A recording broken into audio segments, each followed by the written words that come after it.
주님, 이 시간 진리의 말씀으로 우리가 진정 자유와 소망을 얻게 해 주시옵소서. 예수 그리스도 이름으로 기도합니다. 아멘.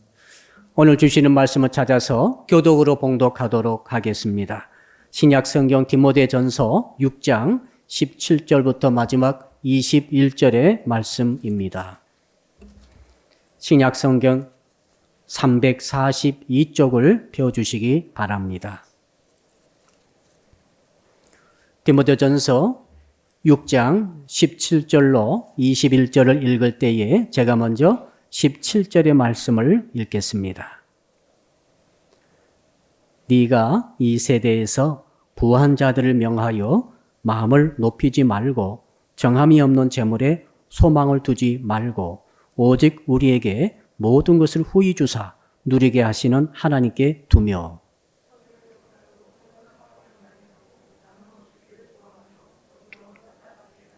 이것이 장래에 자기를 위하여 좋은 터를 쌓아 참된 생명을 취하는 것이니라.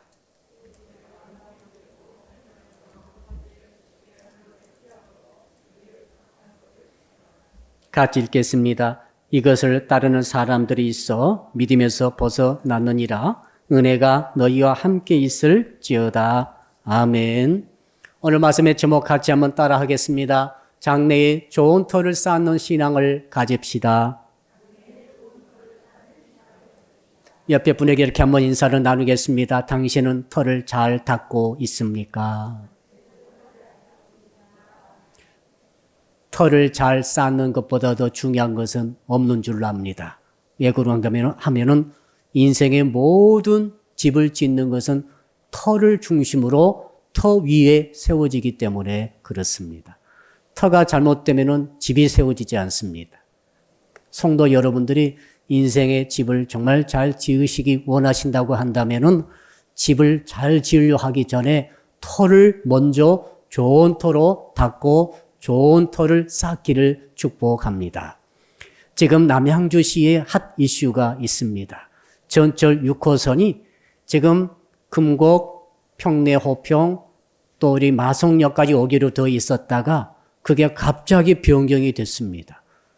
우리 시민들의 뜻을 물어보지 않고 남양주시에서 위에다가 양정 역세권 쪽으로 틀어가지고 이 변경된 계획을 올렸기 때문에 그렇습니다. 아마 여러분의 그 주변에 프랑카드가 딱 걸려 있을 것입니다. 바로 그거 아니겠습니까? 왜 이 문제가 중요한가 하면은 전철이 말이죠. 그 터를 어디에 잡느냐 그 문제 아니겠어요?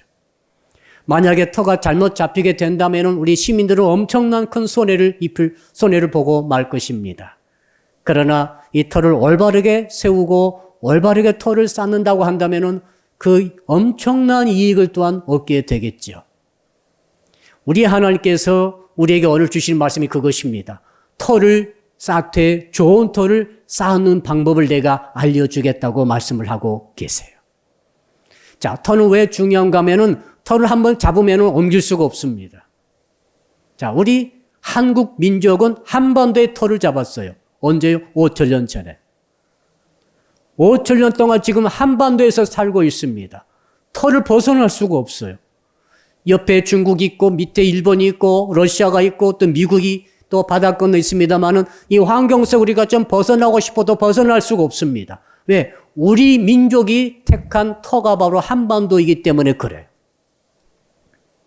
자, 한반도가 아무리 좁다 할지라도 이곳에 좋은 터를 쌓고 집을 세우면은 전 세계를 아울 수 있는 복을 받을 수 있는 줄로 믿습니다. 터가 중요한 거예요. 그러나 그 넓고 광활한 대륙에다가 터를 잡았다 할지라도 그 터가 부실하고 터가 쌓여지지 않는다고 한다면 그 민족은 망하는 것입니다. 사랑의 빛교회가 마석에 터를 잡았어요. 여러분도 지금 거의 대부분 남양주에서 시에서 거하시면서 이곳에 터를 잡았을 것입니다. 이제 이곳에서 아무것도 우리는 복을 받아 누려야 됩니다. 뭐가 중요합니까? 비록 이 남양주 마석이 좁다 할지라도 좋은 터를 쌓게 되면은 그 터를 기초로 엄청난 세계를 아우를 수 있는 축복을 누릴 수 있는 그 집을 세우게 되는 줄로 믿습니다. 오늘 이 비밀을 나누기를 원합니다. 우리 예수께서는 인생을 건축에 비유하고 있어요. 그래서 늘 주께서 말씀하신 것은 건축을 잘할 생각하지 말고 그 터를 생각하라고 말하고 있죠. 반석에 터를 잡고 세울 것인지 모래 위에 터를 잡고 세울 것인지 터가 중요하다고 말씀하세요. 그래서 저는 오늘 본문의 말씀을 통해서 정말 장래에 좋은 터를 쌓는 신앙을 갖기를 축복합니다. 한번 따라 할까요? 장래에 좋은 터가 있습니다. 장래가 뭡니까? 미래 아닙니까? 미래가 두 가지가 있어요. 첫째는 우리가 이 생을 살고 있을 동안에 앞으로 살아가게 될 여생의 미래가 있습니다. 이것도 장래예요. 여러분 노후 대책 잘 세우고 있으시죠? 어떻게 세우고 계십니까? 집을 사고 또 저축도 하고 주식도 하면서 또 몸을 통해서는 몸을 또 잘하기 위해서 열심히 운동도 하고 보약도 먹고 준비 많이 하고 있죠? 여러분 그것이 완전하다고 생각하십니까? 어떻게 생각하시죠? 오늘 주님의 생각 한번 들어보십시오. 주님께서는 내가 너의 노후, 너의 여생의 장래에 좋은 터를 쌓는 방법을 내가 알려주겠다라고 말씀하고 있습니다. 장래가 두 번째가 또 있습니다. 천국의 장래, 내세의 장래가 있어요. 우리 인생은 여러분 이 생으로 끝나지 않습니다. 내세가 있습니다. 영생이 있고 혹은 영멸도 있을 것입니다. 이것이 중요한데 그 내세에 말이죠. 좋은 터를 쌓을 수 있도록 이 생의 기회를 허락해 주셨다라고 말씀하고 있어요. 저는 천국만 들어가면 다 된 줄 알았어요. 천국 입구에서 합격해가지고 일단 천국만 쏙 들어가게 되면은 아무 걱정 근심 없이 전부 다 된 줄 알았더니 오늘 말씀을 읽다 보니까 그게 아니라는 것을 깨닫게 되었습니다. 천국에도 좋은 터가 필요하다는 것입니다. 왜 터가 필요하겠어요? 뭔가 그 위에다가 세우기 위해서 터가 필요하지 않겠습니까? 그러므로 여러분 천국에 가셔가지고 좋은 터가 없게 되신 분들은 천국에서 자기 집을 세울 수 있는 건덕지가 하나도 없다는 것을 기억하십시오. 자, 그래서 저는 오늘 말씀을 통해서 우리 남은 여생의 현세적인 미래의 장래의 좋은 터를 쌓는 방법을 배울 수 있기를 바랍니다. 동시에 우리가 육신의 생명을 다 떠나서 이제는 영생에 들어간 다음에 내세에서 천국에서 좋은 터를 쌓아가지고 그곳에서 상급의 집을 높게 세울 수 있는 그 은혜를 받기를 주 이름으로 축복합니다. 어떻게 할 것인가? 제가 본문 보니까 너무 간단합니다. 우리 19절 한번 같이 읽어볼까요? 19절. 주제 규절이 되겠습니다. 시작. 이것이 장래에 자기를 위하여 좋은 터를 쌓아 참된 생명을 취하는 것이니라. 뭐라고 그랬습니까? 이것이 17절과 18절을 가리킵니다. 17절과 18절에 장래에 좋은 터를 쌓아가지고 그 할 수 있는 그 방법을 말씀해 주고 있다. 그 말 아니겠어요? 자, 그래서 17절을 들어가 보니까 뭐라고 되어 있는가 하면은 아주 단순합니다. 하지 말게 하라. 말게 하라고 하는 것이 두 가지가 나오고 하게 하라 또 되게 하라가 두 가지가 나옵니다. 그냥 전체 네 가지예요. 오늘 여러분들이 이 설교를 들으시면서 마음속에 꼭 간직하고 기억해야 될 것이 두 가지 합해서 네 가지인데 첫 번째는 뭐라고요? 절대로 말게 하라. 한번 따라 할까요? 말게 하라. 말게 하라고 하는 것이 두 가지가 있습니다. 그 첫 번째가 뭐냐면은 우리가 방금 읽었는데요. 다시 한번 읽어볼까요? 17절입니다. 자, 말게 할 것 두 가지 찾아봅시다. 17절. 시작. 네가 이 세대에서 부한 자들을 명하여 마음을 높이지 말고 정함이 없는 재물에 소망을 두지 말고 오직 우리에게 모든 것을 후히 주사 누리게 하신 하나님께 두며 첫째 뭡니까? 마음을 높이게 하지 말라는 거예요.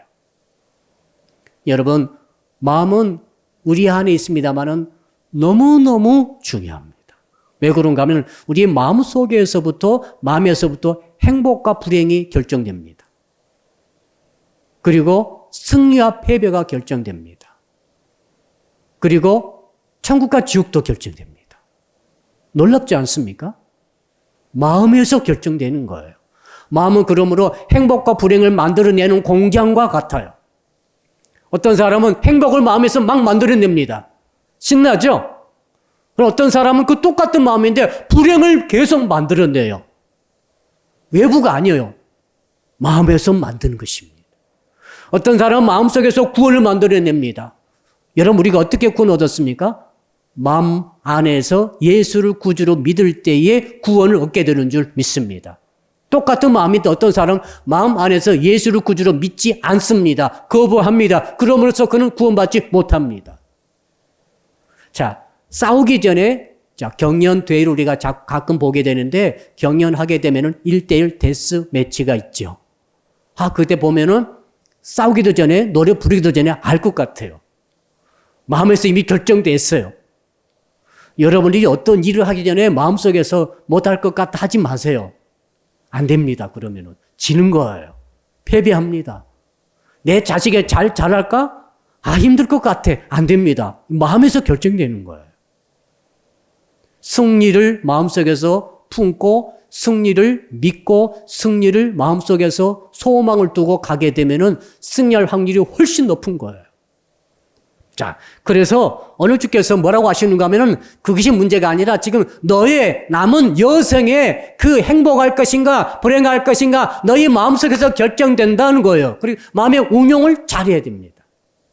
그리고 네가 내세에서 정말 좋은 터를 쌓을 것인가 못 쌓을 것인가가 네 마음에서 결정되는데 그럼 어떻게 하면 됩니까? 라고 물어봤더니 이 마음에 운용하는 방법이 너무너무 단순합니다. 뭐라고 되어 있는가 하면은 마음을 높이면은 망하는 것입니다. 마음을 낮추면은 사는 거예요.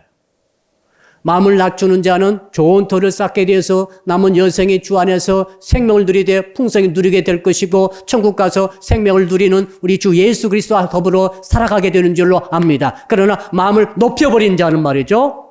남은 여생에도 장래터가 없어요. 여생에도 없을 뿐만 아니라 내세 들어가서도 없게 돼요. 얼마나 불행한 일입니까? 그러므로 우리는 반드시 마음을 낮춰야 할 줄로 믿습니다. 자, 이 마음을 낮춘다는 것은 너무너무 중요한데요. 우리 가정에서 생각해 봅시다. 가장이 계세요. 남편 혹은 아빠가 있습니다. 가장이 마음을 높여버렸어요. 가장의 마음이 높아요. 어떤 일이 일어납니까? 옆에 있는 가족들이 죽어나는 것이죠. 고생합니다. 피를 흘릴 수도 있어요. 엄청나게 마음고생할 뿐만 아니라 실제적인 고통을 느끼게 됩니다. 네. 그 가장이 말이죠. 마음이 높아져가지고 다 해버리기 때문에 그래요. 그런데 그래서 어떤 일이 일어나겠습니까? 그러므로 가정 안에서 행복보다는 불행해지고 승리보다는 패배가 있으며 성공보다는 실패가 있어요. 식구들이 하는 일이 잘 안 될 거예요. 마음속에 너무너무 불편하기 때문에 그렇죠. 반대로 생각해 봅시다. 가장의 마음이 아주 낮이대로 낮아져 있어요. 그러면 가족들은 마음에 자유를 누립니다. 평안을 누립니다. 감사가 있습니다. 그러므로 어떤 일이 있게 됩니까? 행복해지기 쉽습니다. 웬만한 일들은 전부 승리합니다. 성공합니다. 어려움이 다가와서 망하는 것 같은데 결국 성공합니다. 마음이 높아진 식구들이 있으면 그 가족, 옆에 주변 가족들이 너무 고통당하는 것이지만 마음이 낮은 가족들이 다 모여있을 때 그 가족은 정말 천국처럼 달라지게 되는 줄로 믿습니다. 나라도 마찬가지입니다. 자, 대통령 생각해 봅시다. 대통령께서 마음이 높아지셨어요. 그럼 누가 죽어납니까? 국민들이 고생이죠. 저는 필리핀의 두 모 대통령을 가끔 생각해 봅니다. 그 대통령께서는 말이죠. 굉장히 높아요, 마음이. 그래서 마약범을 잡을 때도 체포하는 게 아닙니다. 그저 그냥 사살하라고 명령했어요. 아마 수천 명이 사살당했을 것입니다. 지도자가 마음이 높아버리면은, 장관들이 마음이 높아버리면은, 이 남양주 지금 시장이 마음이 높아버리면은 시민들이 고생이죠. 국민들이 고생이죠. 행복 대신 불행을 많이 느끼고, 승리 대신 패배하며, 사부라든지 직장 다니는데 패배하기가 쉬워요. 왜? 그 마음이 높은 그 사람 때문에 그러는 거죠. 그 영향력을 갖고 있는 그 사람의 마음의 높음이 이렇게 고통을 줘버리는 거죠. 여러분 회사 다니실 때 사장님이 마음이 높으면 어떻게 되죠? 사원들이 너무너무 고생해요. 사장 마음대로 해버리기 때문에. 그러나 사장님이 마음이 가장 낮아지게 되면 그 회사는 정말 천국처럼 될 것입니다. 모르긴 몰라도 행복한 웃음꽃이 계속 피어날 거예요. 왜? 그 지도자가 마음이 낮기 때문에 그런 거죠. 자, 우리 주님께서 지금 장례를 준비하기 위해서 첫 번째로 제시한 그 원칙이 뭐냐면 너희 마음을 낮추라는 거죠. 너희가 마음을 낮추면은 하나님께서 뭘 주십니까? 너의 장래, 자, 현세적인 미래의 장래와 내세적인 미래의 장래를 전부 다 좋은 터를 쌓도록 해 주시겠다고 하는 약속인 줄로 믿습니다. 얼마나 기가 막히게 좋은 약속이 되겠습니까? 그러므로 사랑하는 성도 여러분, 저는 여러분들이 어떤 일이 있다 할지라도 마음을 낮추시기를 축복합니다. 잠언에 보니까 이런 구절이 있습니다. 잠언 3장 34절에 진실로 그는 거만한 자를 비웃으시며 겸손한 자에게 은혜를 베푸신다 그랬어요. 베드로 전서 5장 5절에도 이런 말씀이 있습니다. 하나님이 교만한 자를 대적하시고. 여러분, 마음이 높아지면 교만해지는 것입니다. 그 무슨 뜻입니까? 하나님 없어도 행복할 수 있다. 큰일 났습니다. 하나님 없어도 먹고 살 수 있다. 하나님 없어도 행복할 수 있다. 승리할 수 있다. 성공할 수 있다. 나중에는 하나님 무슨 소용이 있지? 여러분, 마음이 교만하고 마음이 높아지는 것은 망쳐든 거예요. 장래가 없어요. 해보세요. 장래가 없어요. 천국 가도 없어요. 자, 그래서 지금 왜 그런가 하면 하나님이 교만한 자, 마음이 높은 자를 대적하신다. 그래서 여러분 수도꼭지 보면 말이죠. 물을 틀게 되면 물이 콸콸 쏟아지죠. 그 물 때문에 우리가 먹고 살지 않겠습니까? 그런데 은혜가 쏟아지게 돼야 되는데 마음이 높은 자는 하나님께서 수도꼭지를 딱 잠가버려요. 은혜가 안 쏟아집니다.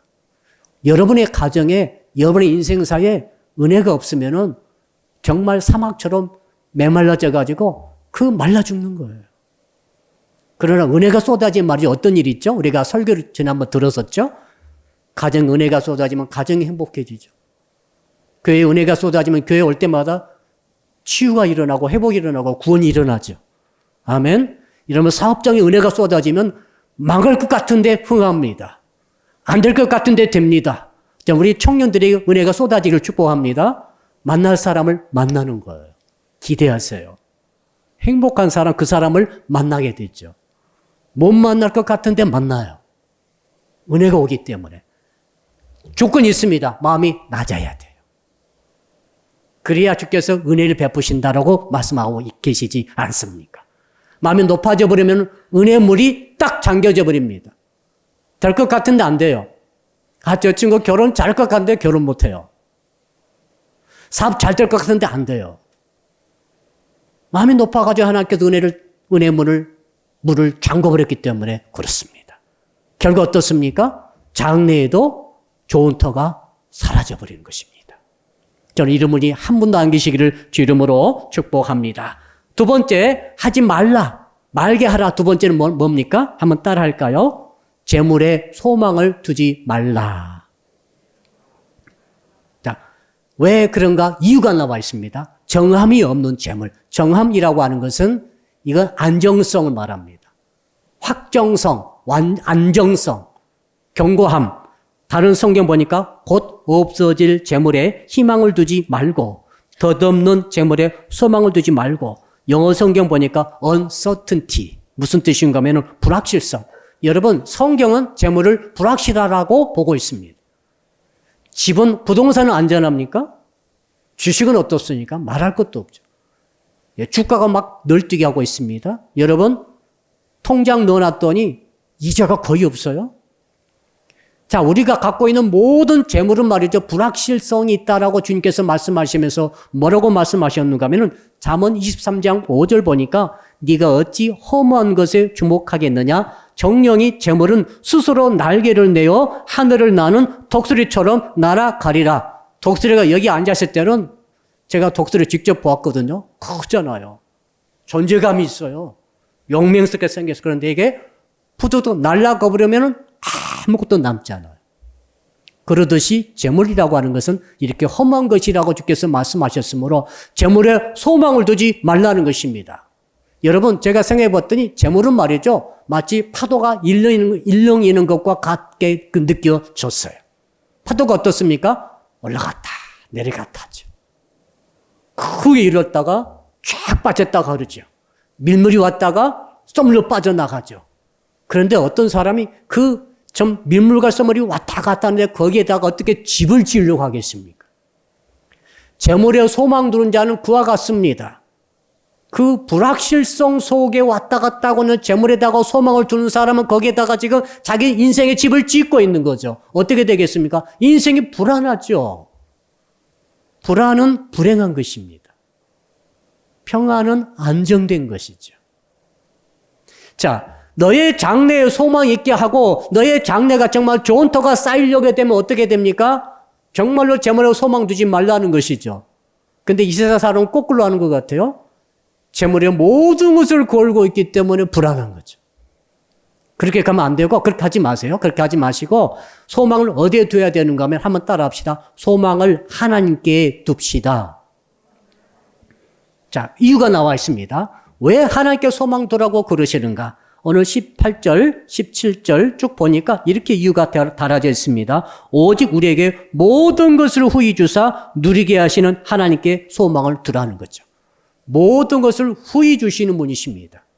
여러분, 어떤 사업해도 어떤 장사해도 후히 주지 않아요. 소망하는 만큼 내가 원하는 만큼 돈이 벌도록 주지 않더라고요. 항상 부족하게 주는 것 같아요. 근데 하나님은 그렇지 않습니다. 하나님께서는 네가 소망을 하나님께 두고 내게 두게 되면 내가 너에게 후히 주겠다는 것입니다. 아멘. 그리고 또 뭐라고 하십니까? 후히 주실 뿐만 아니라 17절 후반절에 보니까 누리게 하신다.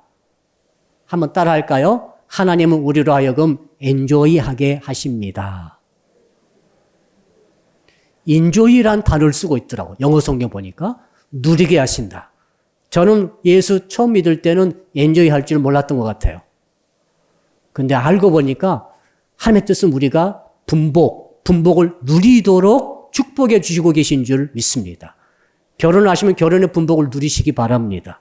자녀 생산하시고 자녀 기르실 때 분복을 누리시기 바랍니다. 회사 다니시는 분들 계시죠? 월급을 받아서 누리시기를 주의 이름으로 축복합니다. 사업하시는 분들 사업장이 잘 돼가지고 그 분복을 누리시길 바랍니다. 누가요? 하나님께 소망 두면 그렇게 주시겠다는 거 아니겠어요?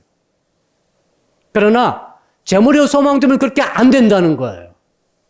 우리 현세적인 미래, 앞으로 우리 노후 시기에 어떻게 하면 누릴 수 있는가 하면은 하나님께 소망 두면은 반드시 누리게 되는 줄로 믿습니다. 얼마나 감사합니까? 자, 그 다음에 하게 하라가 두 가지가 있어요. 뭐가 있는가 하면 첫째는 한번 따라 할까요? 선한 일과 선한 사업을 하게 하라. 여러분 18절 한번 같이 읽어볼까요? 18절입니다. 시작. 선을 행하고 선한 사업을 많이 하고 나누어 주기를 좋아하며 너그러운 자가 되게 하라. 하라 하고 하라 하라. 되게 하라. 처음에는 말라 하지 말라 말라. 두 가지, 이제는 두 가지 하라. 첫 번째는 선한 일을 선한 사업을 하라는 것입니다. 여러분 선하십니까? 우리는 선하지 않아요. 그런데 예수께서 우리에게 성령 부어주셔가지고 선한 일을 하도록 하셨습니다. 선이 뭐냐면은 쉽게 생각합시다. 선은 고상한 철학적인 거 설명 필요 없습니다. 선은 뭐냐면 옆에 있는 다른 사람이 행복하도록 만드는 것이 선한 거예요. 여러분 선한 사람이에요? 악한 사람이에요? 자, 직장의 동료를 여러분 동료가 행복하도록 늘 해주는 스타일입니까? 아니면 늘 괴롭히는 스타일입니까? 군대 가서 보면은 꼭 그런 사람 만나요. 나를 도와주는 상관이 있어요. 나를 예뻐해주는 상관이 분명히 있더라. 그런데 나를 괴롭히는 그런 또 상관도 있을 수 있어요. 나를 도와주고 행복하게 만들어주고 기뻐하게 해주는 그런 이웃은 선한 이웃이죠. 그렇죠? 그러니까 선한 일은 뭐냐면 이웃을 옆에 사람을 다른 사람을 타인을 알던 모르던 그 사람이 행복하게 만들어주고 그 사람이 마음속에 기쁘게 만들어주면 선한 일입니다. 일이고 그렇게 해주는 사람은 선한 사람이에요. 그런 사업은 선한 사업이에요. 마약 사업은 선한 사업입니까? 악한 사업입니까? 마약 사업에서 돈을 잘 벌수록 사람을 망가뜨리고 불행하게 만들고 완전히 처참하게 만들어버리죠. 돈 많아도 소용없더라고요. 무섭더라고요. 여러분, 근데 선한 사업은 내가 사업이 잘 될수록 사람들이 기뻐하고 행복해하고 이런 사업이 선한 사업이에요. 저는 성도 여러분들이 전부 선한 일을 하시고 선한 사업 하시기를 주 이름으로 축복합니다. 그럴 때 주께서 뭐라고 하십니까? 그럴 때 내가 너의 장래에 좋은 터를 쌓게 하리라. 여러분, 내가 돈을 많이 모으고 정말 나 자신만 위해서 열심히 눈코 뜰 새 없이 사업해가지고 돈을 많이 모았어요. 정말 엄청나게 부동산도 동산도 다 모아놨습니다. 그것이 선한 게 아니고 그렇다고 그래가지고 미래의 장래가 좋은 터가 쌓인 게 아니에요. 우리는 그렇게 생각했지 않습니까? 이렇게 요건 마련하고 요건 마련하고 다 마련했으므로 나는 이제 내 장래가 보장됐다. 천만의 말씀이에요. 그렇지 않아요.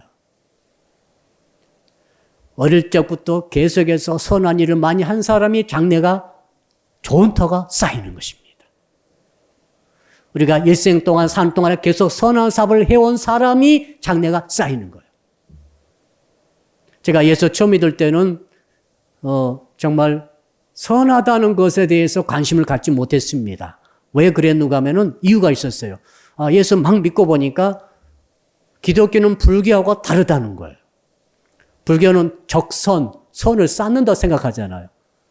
우리 기독교는 적선이 아니다. 우리 믿음으로 끊는다고 그래가지고 하도 이걸 듣다 보니까 선을 쌓는 것에 대해서 상당히 우리가 나도 모르게 그 선을 쌓는 것을 무시한 것 같아요. 근데 성경 말씀 자세히 들여다보니까 그게 아닙니다. 그게 아니고 기독교는 말이죠. 믿음으로 끊는 것이 100% 맞습니다. 근데 믿음을 가지고 그는 얻는다는 것이 뭐냐? 들어가 보면은 엄청난 선을 행하도록 되어 있어요. 엄청난 선한 사업을 하라고 말씀하고 있어요. 자, 우리가 이 땅에서 노후를 이 현세적인 미래를 어떻게 잘 보내려고 하다 보니까 주께서 말씀하지 않습니까? 야, 너 선한 일을 했어? 지금 너의 직장에서, 가정에서, 삶의 현장에서 지금 선을 행하고 있니? 선이 뭡니까? 거창한 게 아닙니다. 바로 옆에 사람을 행복하게 만들어주고 기쁘게 만들어주고 있어? 도와주고 있어? 잘되게 하고 있어? 너 어떤 사업에 있어? 네 사업을 통해서 많은 사람이 혜택을 보고 있어? 요즘에 여기 백신 만들잖아요. 백신이라든지 또 뭐가 있습니까? 치료제. 나는 그게 선한 사업같이 생각이 되더라고요. 얼마나 참 좋은 사업입니까? 그냥 사업하려면 그런 사업하면 좋겠다 그런 생각 들어요. 네. 다른 것보다 말이죠. 먹으면은 살쪄가지고 죽어가는 그런 사업보다는 병 걸리는 그런 사업보다는 먹을수록 병이 낫고 건강해지는 이런 사업하면 좋겠다 그런 생각이 오늘 말씀 준비하면서 들게 되었어요. 자, 우리 주님께서 한 번은 이런 일이 있었습니다. 한 사업하는 청년이 있었어요. 자기 것이 아니라 회사에 들어가가지고 회장님의 사업을 자기가 경영하는데 이게 좀 청년이 불량해요. 불량해가지고 돈을 많이 빼먹었어요. 예, 불량하죠? 근데 이것이 감사를 통해 드러나게 됐어요. 그래서 이제 주인이 이제 아마 시한을 통보한 것 같아요. 너 이제 잘린다. 너는 지금 그렇게 불법으로 돈을 이렇게 빼먹었기 때문에 너는 이제 잘려. 너를 그만두게 돼. 아마 이 통보를 받고 나서 이 청년, 이 직장인이 말이 어떻게 했는가 하면은 아직 잘리지 않았어요. 불이 나게 지금 시내로 가가지고 거래처를 다 방문합니다. 방문해가지고 뭘 들고 가는가 하면 이 문서, 장부를 가지고 가가지고 거기에 가가지고 어떻게 해줍니까? 빚이 1억이면은 1,000만 원으로 적어. 사인 받는 거예요. 부채를 1억에서 1,000만 원으로 줄여주는 거죠. 아직도 자기가 현직에 있으므로. 이것도 역시 불법이죠. 그러나 그렇게 해요. 10억짜리는 1억으로 줄여요. 기가 막히죠? 어떤 데는 100배로 줄여버려요. 이 이야기를 주님께서 하셔요. 이해가 안 되죠. 그리고 칭찬하십니다. 정말 뜻밖이죠. 그러면서 어떻게 칭찬하시는가 하면 이 청년이 지혜롭다는 것입니다. 뭐가 지혜로운가 하면 선한 일을 한다는 거예요. 선행을 해가지고 자기 자신의 장래를 도모하고 있는 것이 지혜롭다는 거죠. 자, 예수께서 이 이야기에서 맞추시는 초점이 뭐냐면은 착하고 안 착하고 이게 아니라 그가 선을 행함으로 장래 터를, 좋은 터를 쌓고 있는 것에 초점이 맞춰져 있습니다. 여러분, 아무튼 그 이웃의 입장에서 보면은 우리도 빚을 져보면 알잖아요. 빚이 1,000만 원인데 갑자기 100만 원 줄여준다면 얼마나 감사하겠어요. 가게 경영할 때도 그렇죠. 그 가게 임대비를 10분의 1로 줄여준다면 얼마나 감사하겠어요. 이런 선에 대해서, 선한 일에 대해서 주께서 칭찬하신 것입니다. 선과 선한 일은 정말로 같이 있다는 것을 말씀해 주시는 것이죠. 그러므로 사랑하는 성도 여러분 선한 일을 하시기를 주임으로 축복합니다. 선한 사업 하시기를 주임으로 축복합니다. 얼마나 감사한지 모르겠습니다. 마지막 두 번째로 해야 할 것이 있습니다. 한번 따라 할까요? 나눠주는 자가 되게 하라. 나눠주는 자가 되게 하라. 나누라고 말씀하십니다. 자, 우리가 예수를 구주로 믿었어요.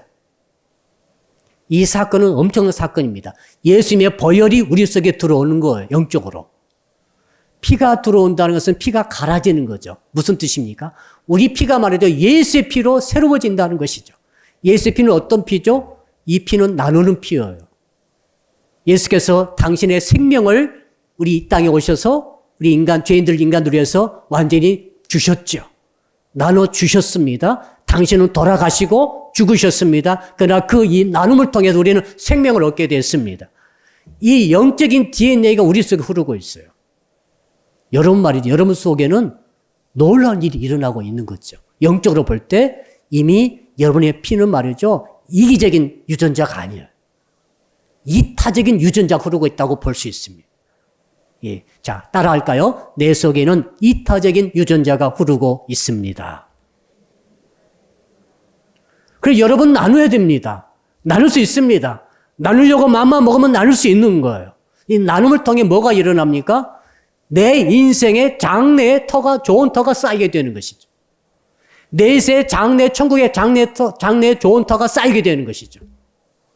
어떤 자에게? 나누는 자에게. 그래서 저는 여러분에게 묻고 싶어요. 여러분들이 정말 무엇을 얼마나 나누셨습니까? 예수 믿기 전에 따지지 않아요? 자, 삭개오가 있었습니다. 주님을 만났습니다. 주님을 영접했어요.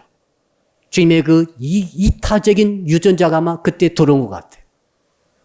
그때 구원받고 너무 기뻐가지고 혼자 기뻐하고 혼자 행복하게 하고 혼자 즐거워하고 한 게 아니에요. 어떻게 했습니까? 삭개오가 이렇게 주께 말합니다. 주님, 나의 재산 절반을 가난한 사람에게 나눠주겠습니다. 나눔이 일어나는 거죠. 두 번째로 주님, 혹시 내가 남의 것을 토색했으면 내가 4배로 갚겠습니다. 역시 나눔 아닙니까? 삭개오는 확실히 구원받은 자인 것을 나눔을 통해 드러냈어요. 우리는 어떻습니까? 예수 믿고 나서 더욱더 이기적이 되는 수도 있어요. 더욱더 자기 중심적으로 되는 것이 있어요. 정말 조심해야 됩니다. 예수 믿었는데 교회가 더욱더 이기적인 단체로 비춰지는 경우가 지금 간간히 일어나고 있지 않습니까? 저는 이 같은 교회로서, 같은 목사로서 너무너무 안타까워요. 그래서 어떤 지역의 교회는 말이죠. 지역 주민들이 그런 말 한다고 그럽니다. 저 교회가 없어졌으면 좋겠다. 저 목사님이 잘못됐으면 좋겠다. 왜? 자꾸 그 수칙을 안 지켜가지고 자꾸 일어나니까 이것 때문에 너무 고통스러워하는 지역 주민들의 모습 아니겠어요? 우리는 나눔의 이타적인 이미 영적 유전자를 갖고 있는 사람들입니다.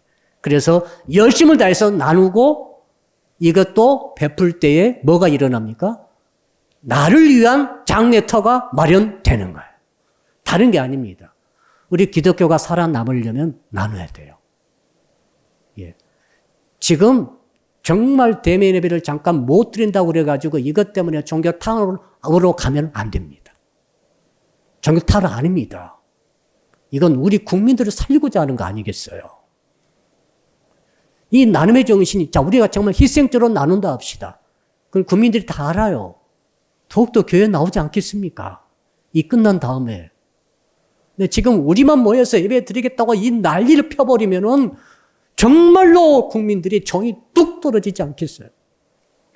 하나는 알고 둘은 모르는 이런 일을 해서는 안 되는 줄 압니다. 왜 주님께서 야 너의 장래 있으려면 한국교회 장래가 있으려면 어떻게 되겠어요? 나눠야 되는 거죠. 다른 거 필요 없어요. 나의 귀한 것을 희생적으로 나누는 것밖에 없어요. 나를 지키고자 내가 정말 나만 참 복받고자 나만 은혜를 누리고자 이런 생각이 너무 한계밖에 모르는 생각이죠. 자, 마지막으로 하형록 회장님의 간증을 제가 들었는데 너무 은혜를 받았어요. 하형록 회장님은 미국의 교포신데 이분이 뛰어난 건축 설계가이십니다. 그래서 30대 이미 초반에 크게 성공했어요. 엄청난 회사를 차리고 미국에서도 톱에 드는 그런 회사를 만들었다고 하더라고요. 근데 33살쯤이 그가 고속도로를 가다가 그만 기절해버렸어요. 심장이 발작을 일으킨 거죠. 심장이. 다행히 사고는 나지 않고 응급실을 통해서 병원에 입원했는데 의사가 진단 내려서 당신 심장을 이미 틀렸다. 당신 심장을 꺼내고 다른 심장을 집어넣어야 산다. 이게 뭡니까? 심장 이식 수술을 명령을 내렸어요. 여러분, 근데 심장이 어디 있습니까? 심장은 하나밖에 없잖아요. 이식 받을 수 없어요. 죽어야 이식 받지 않겠습니까? 그래서 50일을 입원 도중에 기다리고 있는 것입니다. 내게 맞는 심장을 지금 기다리고 있는 것이죠. 하나님의 은혜가 있었던지 그가 크리스찬이었기 때문에 50일 동안 성경 열심히 읽고 기도 열심히 했다고 그럽니다. 근데 드디어 심장이 왔어요. 자기 혈액형과 맞고 자기 등치와 맞는 심장이 와가지고 이제 다음 날이면은 이제는 이식 수술을 하기로 하고 의사가 통보를 한 거죠. 야, 너 럭키보이다. 너 참 행운이다. 너에게 맞는 심장이 왔다. 건강한 심장이다. 너 수술하면 산다. 그러면서 그 의사가 나가면서 잠깐 흘리는 말이 있었어요. 근데 저 옆에 저 여자는 그제 이틀 전에 들어왔는데 저 여자는 너와 똑같은 체질이고 똑같은 심장 필요하는데 저 여자는 아직 심장을 못 구해서 이제 이틀밖에 시간이 남지 않았는데 아마 죽을 것 같아. 이 말하고 나간 거예요. 여러분, 그러니까 이 하영록 씨가 이 말을 듣자 너무너무 충격받은 거죠. 그래갖고 정신이 없어가지고 난리 피니까 의사가 당황해가지고 하영록 씨. 이름이 팀이거든요. 팀 씨. 당신이 지금 받는다고. 당신 심장 뺏는 게 아니라고. 당신이 지금 원래 순서대로 당신이 벌써 50일째 기다렸다가 심장 받았기 때문에 당신 안심하고 수술을 받으면 된다고. 근데 하영록 씨 마음은 뭐냐면은 50일간 하나가 약속한 게 있거든요. 50일 동안 정말 성경 보면서 뭘 느꼈는가 하면은 하나님의 말씀이 자기 가슴에 확 들어왔는데 네 이웃을 네 몸처럼 사랑하라 그거였어요. 그 가운데 특히 네 몸처럼 이것이 박혀 있어요. 그래서 어떻게 결단했는가 하면 앞으로 인생의 목적이 달라졌다는 거죠. 회사 비즈니스 목적이 박혀 있어요. 이익이 아니고 세계 최고 회사가 아니라 이웃을 내 몸뚱아리처럼 사랑하는 그런 회사, 이것을 내 몸처럼 사랑하는 그런 인생을 살기로 다짐한 거죠. 근데 지금 내가 받기로 한 심장과 똑같은 심장을 필요로 하는 그 여자가 이틀 후에는 죽는다고 그러는데 어떻게 주지 않을 수가 있습니까? 그래서 의사한테 말했더. 내 심장을 주라고. 의사가 설득해서 아니다. 당신도 7일간 여유가 있다. 7일 안에 심장을 못 받으면 죽는 거예요. 자, 그러니까 이렇게 심장 구하기가 어려운데 당신 이거 줘버리면 당신 죽을 수도 있지 않겠느냐. 그래서 소용없는 거죠. 이틀 후면 죽는 저 여자 주라는 거예요. 그 심장을 줬어요. 그 여자는 살았죠. 교통사고 났던 환자인데요. 하영록 씨가 심장 주고 나서 정확히 7일 되니까 혼수 상태에 빠져버리고 말았어요. 그 생명을 연장시키면서 한 달 만에 조금 부실한 심장을 구했다고 합니다. 그래가지고 감사하게도 살아나가지고 지금 17년째 살고 있는 거죠. 그가 페이버라는 책을 적었는데 그 은혜로운 말씀이 있었어요. 뭐냐면은 페이버란 말은 호의 베푼다. 아니면 인간의 한국말로는 정이 있다. 그런 뜻이거든요. 은혜란 말과 비슷해요. 자비란 말과도 비슷해요. 그런데 호의란 말은 조금 달라요. 페이버란 말, 은혜는 그레이스고 그렇습니다. 그레이스는 내가 갖지 못했던 은혜를 받는 걸 말하고, 자비는 내가 용서받지 못한 죄를 용서받을 때 자비롭다 이렇게 말하고, 그런데 페이버란 말을 쓸 때는 어떤 의미가 있는가 하면은 나를 희생해서 남에게 나누는 것이랍니다. 나누는 거죠. 나를 희생하더라도 남에게 나눠줌으로써 그 사람을 행복하게 하고 기쁘게 하고 살게 하는 것이, 이것이 바로 페이버이고, 이것이 우리 기독교인들이 지켜야 될 덕목 중에 중요한 덕목이라고 그가 말하고 있습니다. 저는 의미가 너무 깊다고 생각합니다. 바로 오늘 주님 주신 말씀이죠. 너의 장래의 터를 만들기 위해서 네가 어떻게 해야 되냐? 너는 나누는 자가 되라는 거죠. 이 생뿐만 아니라 네가 죽어 천국에 가가지고 내세 좋은 터, 너의 상급의 집을 사올 수 있는 그 좋은 터를 어떻게 만들겠니? 너 나누는 자가 되라는 거죠. 결론입니다. 두 가지는 절대 하지 말게 하라. 두 가지는 하라. 첫째는 마음을 높이지 말라. 소망을 흔들리는 정함이 없는 재물에 두지 말라. 해야 할 것은 뭡니까? 끝까지 해야 할 것은 너는 선한 일을 하라. 선한 사업을 하라는 거예요. 그리고 나누는 자가 되라.